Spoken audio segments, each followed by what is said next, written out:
O presidente francês Emmanuel Macron desferiu um golpe devastador ao líder russo Vladimir Putin. Os tanques tecnologicamente superiores e formidáveis fabricados pela França na zona de conflito agora serão transferidos para o solo ucraniano, como resultado direto das declarações feitas pelo presidente Macron em relação às sanções e embargos. As principais fábricas de produção e armamentos na Rússia foram obrigadas a encerrar completamente suas operações. O presidente Macron declarou que aplicaria uma sanção extraordinária em embargo à Rússia, enquanto o exército russo mantém sua posse no território ucraniano. A Ucrânia mais uma vez mobilizou os países aliados com a notícia de que o exército russo iria organizar uma ofensiva massiva em território ucraniano. Isso acontece enquanto o exército russo continua sua ocupação do território ucraniano. Vários países aliados à Ucrânia tomaram medidas e a comunidade internacional rapidamente se uniu para oferecer um apoio substancial à Ucrânia após ouvir que os invasores russos planejam iniciar grandes ofensivas. O Conselho de Diretores dos Estados Unidos fez várias solicitações às nações ocidentais, suplicando por ajuda na reconstrução de capacidade militar dos estoques das tropas ucranianas após um ataque que o exército russo conduziu nas regiões de Bakhmut e Luhansk.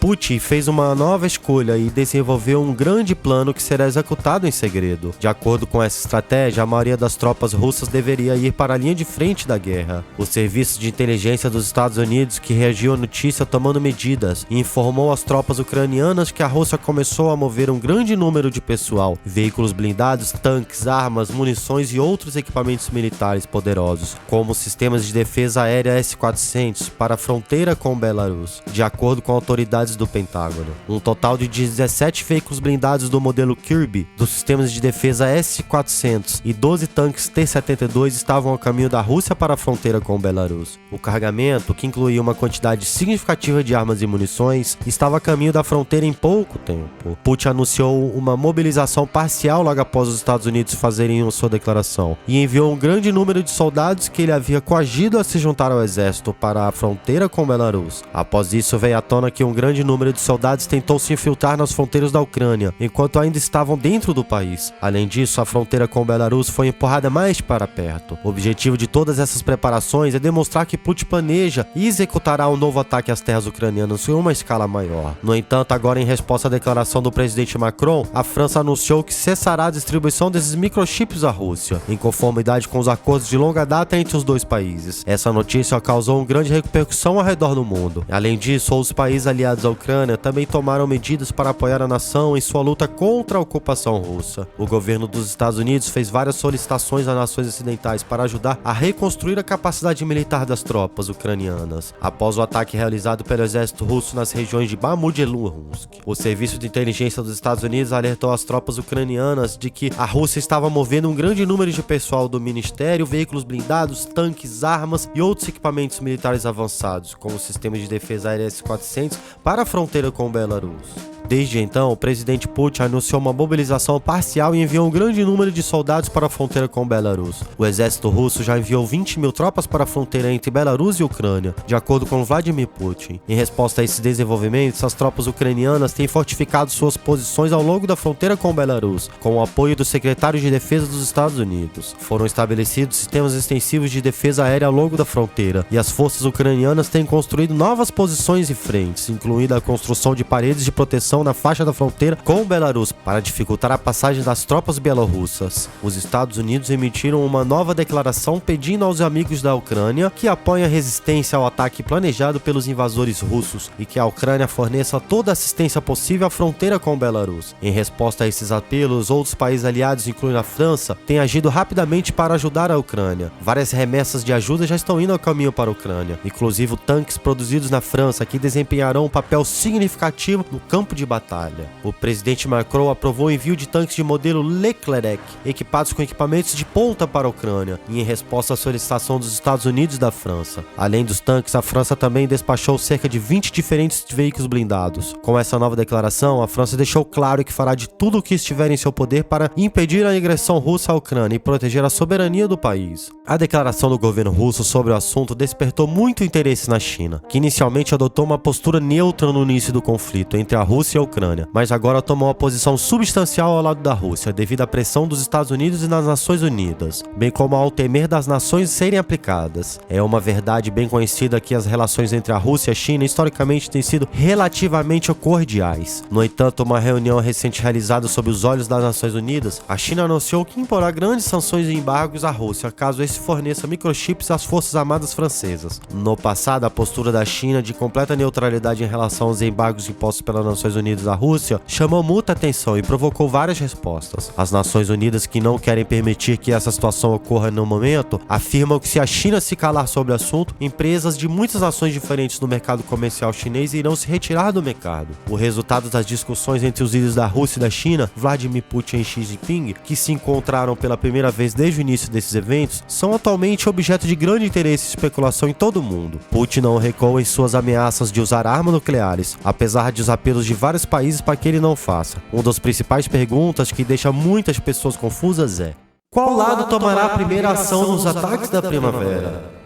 Foi amplamente divulgado que a Ucrânia estava nas últimas etapas de preparação para o ataque primaveril contra a Rússia. Essas afirmações foram baseadas em informações coletadas de várias fontes. Enquanto a Ucrânia continua a preparar seus planos para tomar uma decisão certa sobre o uso da sua última chance, Mariupol se tornou o centro mais importante para garantir um corredor terrestre entre a Crimeia e Donbass. Essa provavelmente será a última chance da Ucrânia para lançar uma operação ofensiva em larga escala pelos próximos 6 meses, independentemente da operação ser bem sucedida ou não. Mariupol foi escolhida como ponto de contato inicial para essa campanha ofensiva. Agora que os ucranianos começaram seu ataque primaveril, o porto de Mariupol tem sido abalado por explosões incrivelmente severas recentemente. Sons consistentes com disparos de artilharia pesada foram ouvidos no porto da cidade, e explosões foram muito poderosas. Petro Andriyshenko, conselheiro do prefeito de Mariupol, relatou que, como resultado do intenso bombardeio da artilharia pelas forças ucranianas, parece que alguns dos recursos militares da cidade foram destruídos. As forças russas responderam aos ataques ucranianos com uma série de contra-ataques, resultando em uma escalada rápida de conflito. A situação em Mariupol é crítica, com os relatos de feridos e mortos entre a população civil e forças militares. O prefeito da cidade fez um apelo urgente à comunidade internacional para intervir e buscar uma solução diplomática para o conflito, a fim de proteger a vida e os direitos dos civis. Enquanto isso, outros países ao redor do mundo estão observando atentamente a situação, preocupados com a possibilidade de uma guerra em larga escala entre a Rússia e a Ucrânia. Muitos líderes mundiais estão pedindo a cessação imediata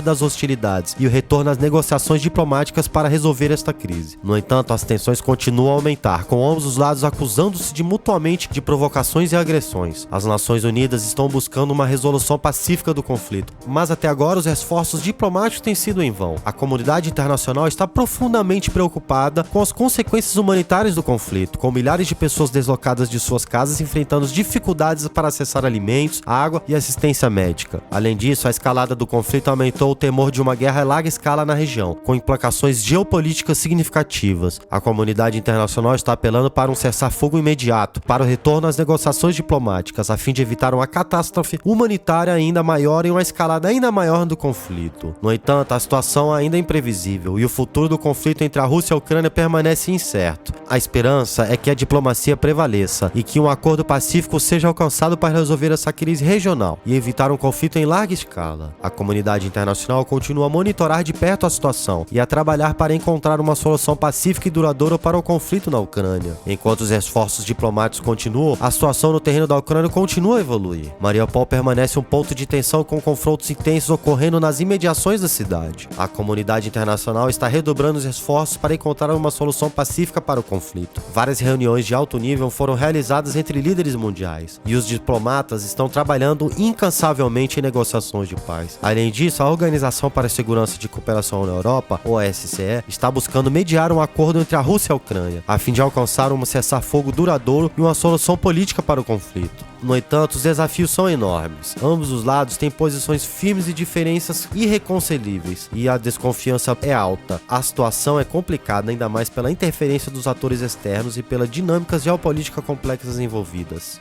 Enquanto a tensão continua a crescer na fronteira entre Belarus e Ucrânia, a comunidade internacional também tem aumentado a pressão diplomática sobre a Rússia. Organizações internacionais como ONU e OTAN também têm se manifestado, condenando severamente as ações russas e apelando à resolução pacífica do conflito. A OTAN realizou reuniões de emergência e anunciou medidas para aumentar a prontidão militar e a defesa coletiva de seus membros, em resposta à ameaça russa à Ucrânia. A situação permanece fluida, em constante evolução, com o mundo observando com preocupação e esperança por uma resolução pacífica e justa para o conflito na Ucrânia. Os esforços diplomáticos continuam sendo uma prioridade para a comunidade internacional na busca de uma resolução pacífica para o conflito na Ucrânia. Negociações e diálogos estão em andamento em várias frentes, incluindo reuniões de alto nível entre líderes mundiais, encontros multilaterais e consultas bilaterais. Além disso, pressões econômicas também têm sido aplicadas à Rússia. Sanções econômicas foram impostas por vários países e organizações internacionais, com o objetivo de exercer pressões financeiras sobre a Rússia e dissuadi-la a prosseguir com sua agressão à Ucrânia. Se você chegou até o final do conteúdo, não se esqueça de se inscrever no nosso canal